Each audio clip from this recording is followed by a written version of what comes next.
Ang susunod na programa ay rated G. Ito ay pwede sa lahat ng manonood.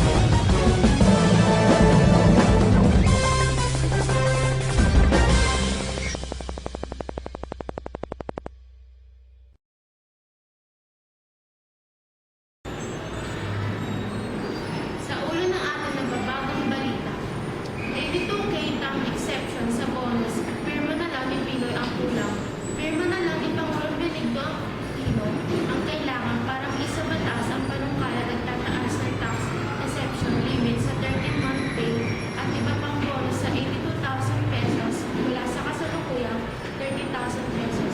Ito ay matapos i-adapt ng Kamara ang Senate Bill 2437 kapalit na sa limited version ng panungkala ng 70,000 pesos. Niratipikahan na sa mababang kapulungan ang panungkala sa botong 199 at walang kumontra. Dahil sa ginawa ng Kamara, magbibigay daan ito sa mabilis na pagsasabatas ng panungkala dahil hindi na kakailanganin pang mag-isahin ang version na mababa at matataas na kapulungan. Amitado naman si House Majority Leader Neftali Gonzales na hindi may ipapatupad ang batas ngayong taon. Nadagdag ni Kimbo, nasa 1.4 milyon Pinoy ang inaasahang nakikinabang sa panukala.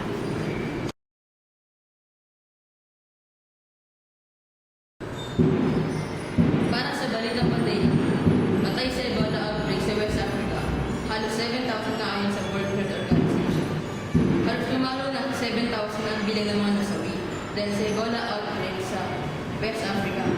Batay sa pahig ng World Health Organization, itong Sabado, 16,000 na tinamaan ng Ebola virus, 6,928 na ang nasawi sa Sierra Leone, Guinea at Liberia.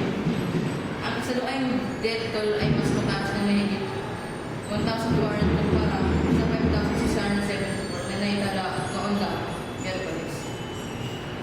Baliwang ni World Health Organization spokesperson na registra na isama na sa bilang ang dating unreported deaths, particular na mula sa Liberia.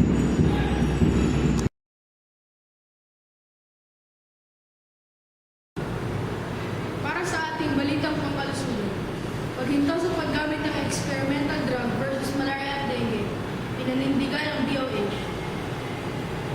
Panindigan ng kasalukuyang pamunuan at Department of Health sa pagpapatigil nito sa paggamit ng experimental drug formulation na RX, triac para sa dengue at malaria treatment na itinulak na nakalib nitong pinuno na si Secretary Enrique Ona. Ang gamot ay panibagong sentro ng kontrobersya sa kagawaran ng matapos umalma ang kumpanyang nagpasok ng combination drugs sa bansa sa direktibang ito ni Acting Secretary Janet Mario. Ayon sa DOH, ang RX trial ay may 3 sangkap na galing sa halaman.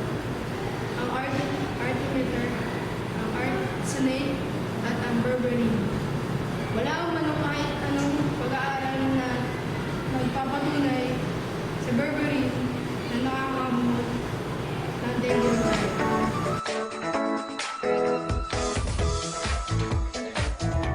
Para sa ulat panahon, sa pag-alis ng bagyong Queenie, bagong namumuong bagyo na mataan malapit sa Mindanao.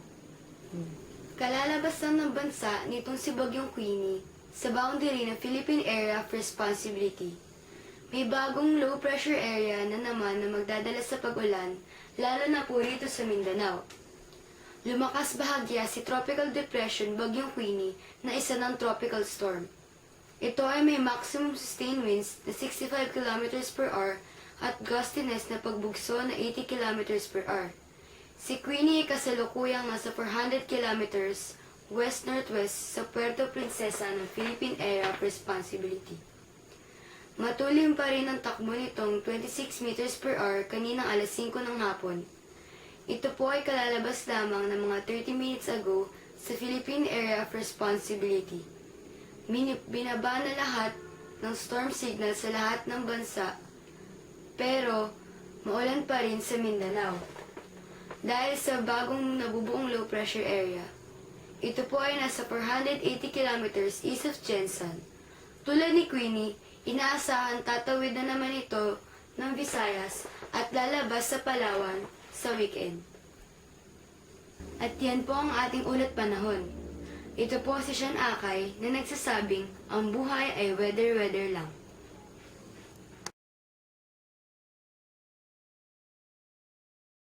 Para sa ating balitang sports, Coach Freddy Roach positibo matutuloy ang bakbakang Pacquiao Mayweather.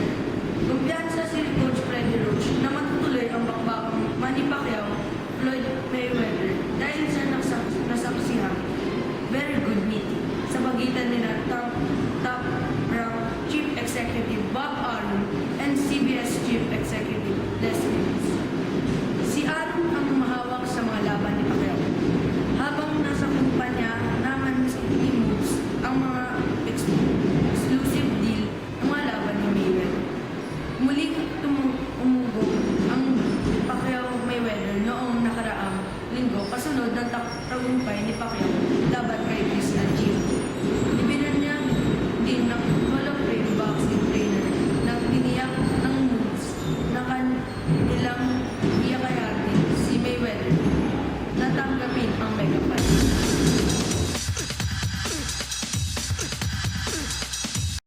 Para sa balitang panlibangan, Miss Philippines Jaime Heren, pinununahang Miss Earth 2014. Kinununahang Miss Earth 2014, si Miss Philippines Jaime ginanap ng coronation night sa University of the Philippines, Diliman, Letter sa Quezon City, Sabado ng gabi.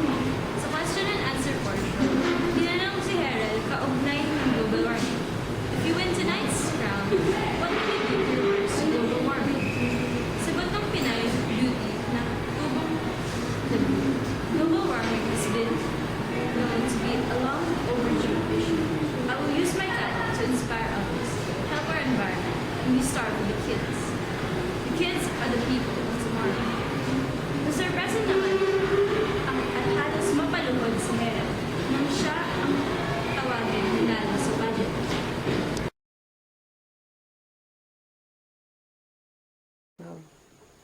Para sa ating karagdagang balita, Grade 7 cheer dancers ng St. Joseph's College nagdaos ng victory party para sa pagiging overall champion sa cheering competition. Narito po tayo sa Cathedral Heights, Quezon City upang matunghayan ang victory party ng Grade 7. Kulitan, tawanan at sayawan. Ito ang mga eksena sa victory party ng Grade 7 na pinamumunuan ni Wilfredo Minor, PTCA ng St. Joseph's College.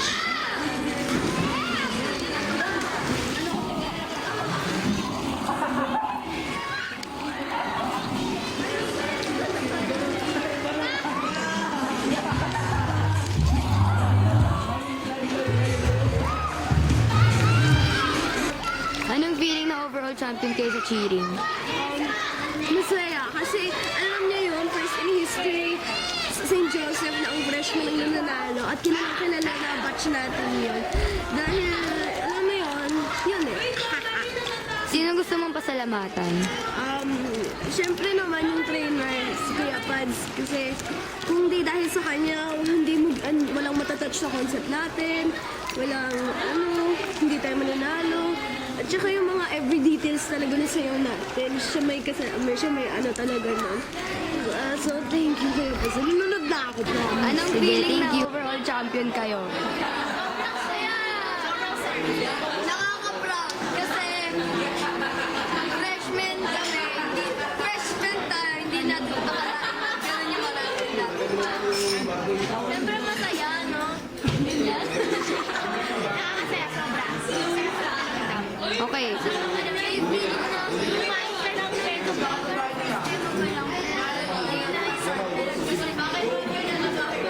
Okay. Oo nga, malaki na Sino gusto niyong pasalamatan? Kay Kuya Pat, kay Dada, sa mga teachers, sa mga tumulong, sa mga Siyempre, sa batch namin. Kay Kuya Pat.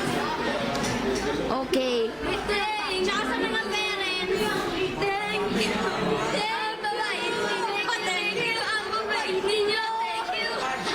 At ngayon, kasama naman po namin ang aming trainer na si Daniel Padua, aka Kuya Pads. Ay Kuya. Hi, Sean. Kamusta? Hello. Okay lang. Unang katanungan, anong pakiramdam ng pagiging champion sa cheering competition? Oh. Pagiging champion, syempre masaya. Masaya kasi una-una na-appreciate ng mga judges kung ano yung pinaghirapan natin based dun sa criteria for judging. And pangalawa, masaya ulit. Masaya kasi napakita nyo ng maayos kung ano yung tinuro ko sa inyo. Actually, hindi naman yun base sa kung ano yung ranking nyo, kung ano champion kayo, first runner-up, second runner-up, o mapunta man kayo sa last spot. Ang importante dito is ma-enjoy nyo yung cheering nyo. And ang purpose ko dito is para mapakita sa lahat ng batch na na-handle ko na para sa kanila yung routine. Kasi yun yung team natin ngayong year, di ba, is throwback. So, masaya ako na napakita nyo at naparamdam nyo sa lahat ng audience natin, especially sa mga higher batch kung ano yung routine natin. Pangatlong tanong Kuya, sinong gusto mong pasalamatan sa inyong pagkapanalo? Pasalamatan. Marami. Sobrang dami. Unahin na muna natin yung mga teachers, yung mga grade 7 teachers na parating nandyan tuwing nagpa-practice tayo sa school, na kahit marami silang trabaho, binabantayan pa rin nila tayo. And syempre, yung mga batch nyo, yung mga grade 7 na patuloy na nag-cheer simula at sa dulo ng routine nyo, yun, sobrang nagpapasalamat ako. Sa mga magulang, sa mga ate at kuya na naging part ng cheering, sa tuwing gagawa ng props, ayun, sobrang nagpapasalamat ako. Kasi kung hindi dahil sa mga magulang nyo, hindi ko kayo makikilala. And syempre, kay Lord, na ginawa niya ang lahat para maging possible ng cheering at makasama ko kayo. Sobrang thankful ako, hindi dahil sa champion tayo, kundi sa experience na binigay niya sa akin bago ako graduate sa college. Ayun. Huwag mo na Huling yun. katanungan Kuya, ano mensahe niyo sa batch ng grade 7 ngayon? May Huling katanungan Kuya, ano mensahe mo sa batch ng grade 7 ngayon? message. Una muna gusto ko magpa-thank you. Gusto ko magpasalamat sa lahat ng grade 7 na nag-cheer habang nagpo-perform yung batch nyo. Sa una at sa huli, gusto ko magpa-thank you doon. Pangalawa, gusto ko magpasalamat sa mga nagdasal before kami mag-perform at after mag-perform. And gusto ko lang sabihin na sana sulitin nyo yung pagiging grade 7 nyo kasi hindi nyo na may babalik yan pagdating ng panahon. Sana alamin nyo kung ano yung priorities nyo, na yun yung studies, na ipakita nyo sa mga magulang nyo na worth it yung paghihirap na ginagawa nila para sa inyo kasi yun yung purpose ng mga magulang kung bakit kayo pinasok sa school. Ayun lang. At nagdaan na naman po ang isang oras sa balitaan. Ako po si Kenneth Williams, Ida Lapenia.